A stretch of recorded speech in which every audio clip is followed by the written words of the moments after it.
Bonjour à tous et bienvenue dans ce premier cours de philosophie générale consacré aux notions de travail et de technique. La fois précédente, j'ai terminé mon chapitre sur la politique et on en était venu à considérer un point de vue hegelien selon lequel l'État incarnait idéalement et concrètement la réconciliation entre intérêt privé et intérêt commun d'une part et le droit positif et la morale d'autre part. Je ne vais pas revenir là-dessus, je vous invite à consulter ma dernière vidéo sur Hegel si ce n'est pas déjà fait. La question que l'on est en droit de se poser à présent, c'est dans quelle mesure une institution étatique pourrait parvenir dans les faits à garantir l'épanouissement des citoyens, dans la mesure où ceux-ci sont également des serviteurs de l'État et des travailleurs. En effet, c'est en travaillant que les individus peuvent bénéficier des avantages liés à la vie en société, à la vie civile, au sein de l'État. Tout citoyen trouve sa place dans l'ensemble de l'État par une certaine division du travail qui l'amène à pouvoir bénéficier du travail des autres en fournissant un travail de son côté. Ce sont ces points que l'on va étudier aujourd'hui, mais pas avec Hegel, même si celui-ci en parle dans ses principes de la philosophie du droit dans le chapitre La vie éthique. Je vous propose d'effectuer un grand saut au niveau temporel et de revenir un peu à Platon qui avait déjà posé des bases solides pour changer un peu concernant les problématiques liées au travail en société et à la répartition de ce dernier. Le but de ce chapitre va être d'effectuer une critique de Hegel et de son idolâtrie de l'État, de son temps en tout cas, en nous interrogeant sur la possibilité concrète du citoyen pour rester libre et heureux dès lors qu'il doit travailler pour demeurer un citoyen pouvant bénéficier des ressources que l'État met à sa disposition. Mais avant d'en venir à Platon et à ce que l'on nomme la division du travail, je vais vous donner quelques éléments de définition concernant ce que l'on entend généralement par travail et technique au niveau philosophique. Je vais passer rapidement sur l'étymologie du mot travail car c'est une idée bien connue. Tout le monde sait que le mot travail renvoie à latin, tripalium, qui est un instrument de torture à 3 pales de l'époque médiévale, et que donc le travail renvoie originellement à la souffrance et à la torture. En revanche, je vais un peu plus préciser ce que l'on entend par technique et rappeler présentement donc que la technique renvoie à l'étymologie grecque techné, qui renvoie diversement à la fabrication, à la production ou encore à l'action réellement efficace. Quand on a une technique, on possède nécessairement un savoir-faire qui nous rend plus aptes au moment d'accomplir notre tâche.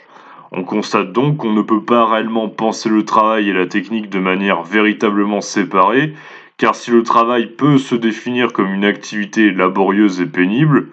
que l'on préférerait ne pas accomplir pour faire quelque chose de plus épanouissant, si on creuse cette définition, on constate que tout travail s'accompagne quand même d'un certain savoir-faire qui peut se comprendre comme une technique de travail justement. On creusera un peu plus dans un prochain cours ce que l'on entend par technique, mais sachez que quand on parle de technique par rapport au travail, on peut entendre diversement soit un savoir-faire qui résulte d'un processus d'apprentissage, le potier a développé un savoir-faire qui consiste en une technique, lui permettant de produire efficacement des poteries par exemple, soit l'ensemble des moyens de production ou des outils par lesquels s'accomplit le travail. On verra également que d'un point de vue moderne, par technique, on entend souvent la technologie et l'ensemble des innovations résultant du progrès dit technique relatif au savoir scientifique de l'humanité. Ce que je vous propose, étant donné que le programme de terminale a fait disparaître la notion d'histoire, que j'étudierai quand même sur cette chaîne avec vous une autre fois, car c'est une notion importante culturellement parlant, et a fait apparaître la nature, comme s'il s'agissait d'une véritable notion que l'on pouvait étudier en elle-même, et la science, c'est d'étudier le travail dans sa relation avec la notion de technique, puis dans un deuxième temps la technique dans son rapport à la nature. Ça me paraît bien plus pertinent que de faire un chapitre consacré à la nature en tant que telle, qui est de toute façon impossible vu qu'il y a 36 000 façons environ d'en parler en philosophie, et seul son rapport à la technique ou à la science me paraît approprié et brasser le plus grand nombre de problématiques possibles liées à cette soi-disant notion. Commençons donc par le travail et la technique, donc, et appuyons-nous à présent sur le livre 2 de la République de Platon, oui je sais ça vous avait manqué Platon, qui est très important pour penser la nécessité initiale du travail pour l'homme au niveau vital, et la manière dont celui-ci doit s'organiser dès lors que l'individu vit en société. Avant d'établir plus en profondeur le fonctionnement d'une cité idéale et de préciser la nature même de la justice au livre 2 de la République, Platon commence par décrire la formation des toutes premières sociétés dites humaines. Platon s'improvise donc, on pourrait le dire, anthropologue avant l'heure, ou en tout cas il nous livre une réflexion basée sur une certaine logique à partir de la nature même du travail en tant qu'il répond à un besoin d'ordre vital, physiologique. En effet, initialement, le travail est une activité que l'on pourrait considérer comme naturelle, dans la mesure où c'est un labeur par lequel l'homme parvient à prendre à la nature ce dont il a besoin pour rester en vie.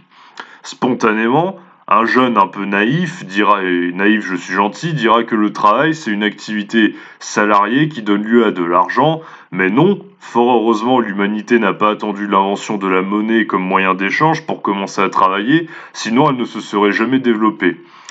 Donc déjà pour commencer, intéressons-nous de façon logique et chronologique au travail au niveau naturel, ne mettons pas la charrue avant les bœufs comme on dit.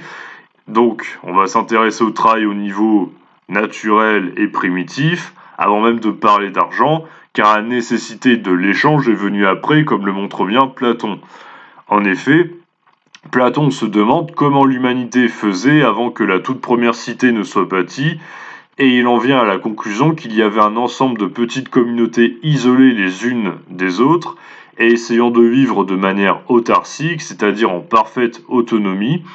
Le problème de ces premières formes d'organisation primitive et isolée, c'est qu'elles voient leurs propres ressources délimitées au niveau territorial, à leur propre situation géographique, et donc à une certaine limite de produits qu'elles peuvent obtenir par rapport à l'endroit où elles se situent. Par exemple, si certaines peuplades vivent de la cueillette, d'autres vivent grâce à la chasse, mais elles peuvent être amenées à manquer naturellement de ce que l'une possède par rapport à l'autre.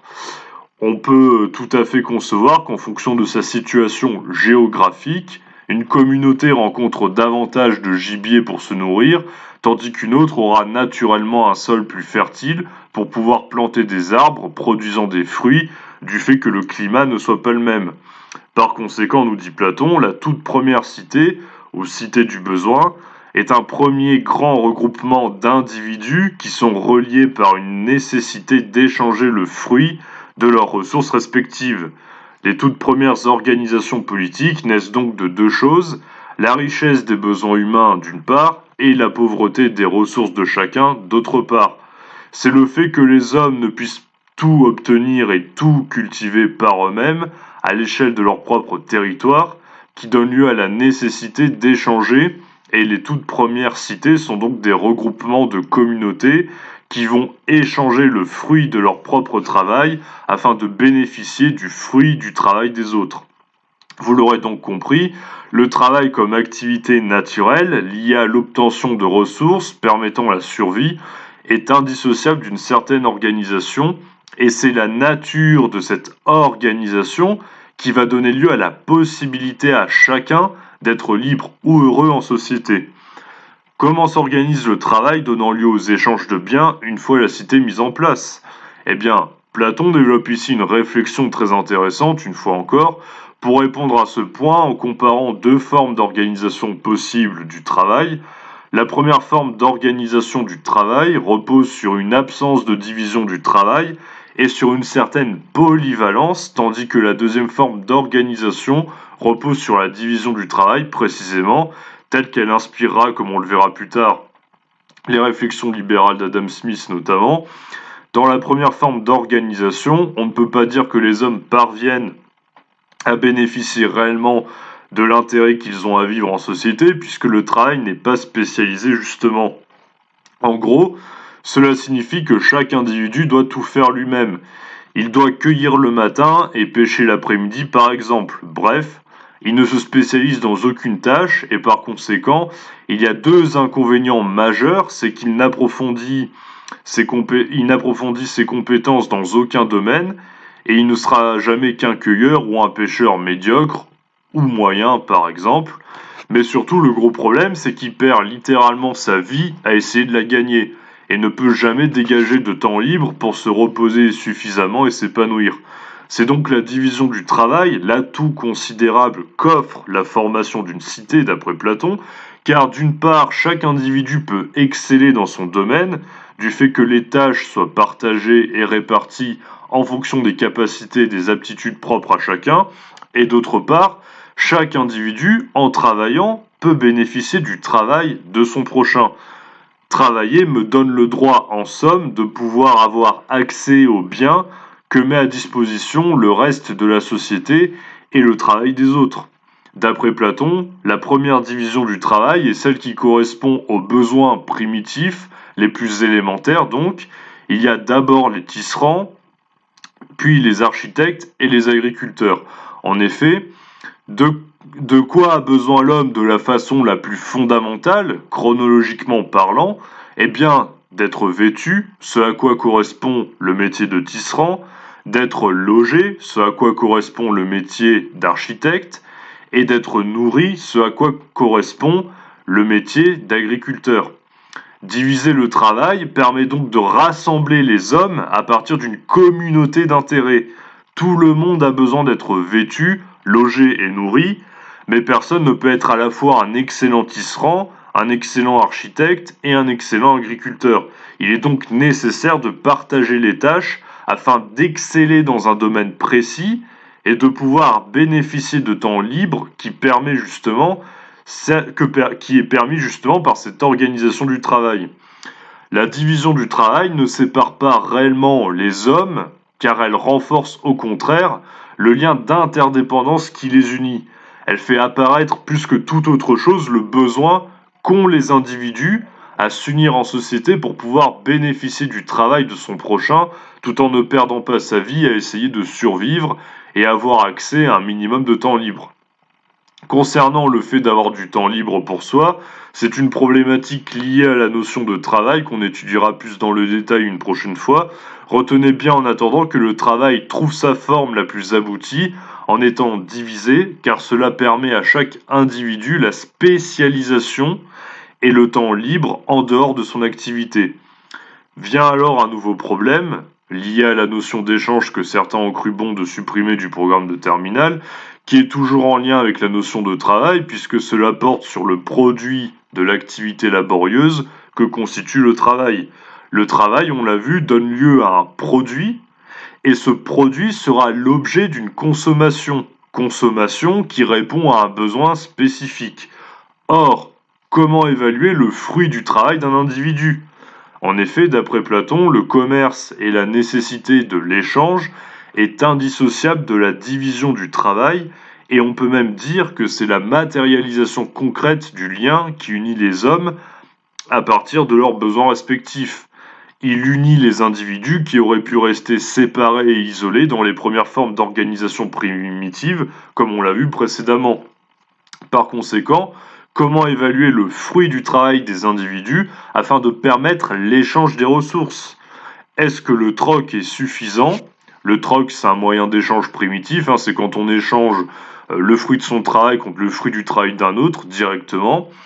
Est-ce que c'est un moyen d'échange suffisant et est-ce que l'on peut échanger directement le fruit de son travail sans qu'il y ait initialement de valeur monétaire qui soit établie, ou est-ce qu'au contraire la venue de la monnaie est une nécessité historique indispensable pour évaluer le travail d'un individu et faire en sorte que le commerce, comme résultat de la division du travail, puisse se dérouler convenablement? C'est ce point que l'on examinera la prochaine fois en nous interrogeant sur la manière dont le produit du travail peut être évalué, et on se demandera notamment si gagner de l'argent est le seul et unique but du travail. En attendant, je vous dis à très bientôt et je vous souhaite une très bonne journée ou une très bonne soirée.